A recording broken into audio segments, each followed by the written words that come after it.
So before I get into the problematic sources for the witnesses of the gold plates, there are 5 things that I wanted to point out. First is that these 11 witnesses signed an already written statement. No date and no location were given.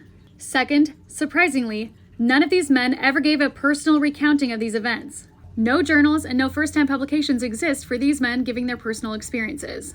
All we have to go on are second-hand accounts. Even when David Whitmer published a pamphlet called An Address to All Believers in Christ, he never recounted the events of that day.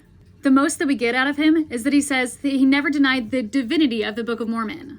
An interesting note is that in the 1830s, the witness statements were placed at the back of the book, and today they're placed at the front. Third, in the 1830 edition of the Book of Mormon, these statements called Joseph Smith the author and proprietor of the work.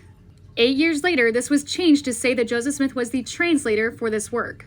It is very dishonest of the church to change a document in any way if it has already been signed. Fourth is that aside from Martin Harris, all of these witnesses were related to each other. They all believed in occultic objects such as seer stones, divining rods, and treasure guardians. Fifth, the original document with these individuals' signatures on it does not exist. As a summary of what I'll be sharing, both Martin Harris and David Whitmer later said that they saw the plates only in a vision or with their spiritual eyes.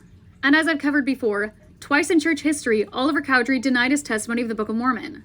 And he was willing to publicly recant his testimony if the Methodist Church required it of him. 5 of the 8 witnesses died before Joseph Smith did, or right after him, and the 3 surviving witnesses later joined a faction of the Mormon Church. And they stood to gain leadership positions in that church, so of course it was in their best interest not to deny their testimonies. Also, never denying your testimony of the Book of Mormon is not the same thing as never denying that you saw an actual angel or the physical gold plates. Let's not pretend that that's the same thing.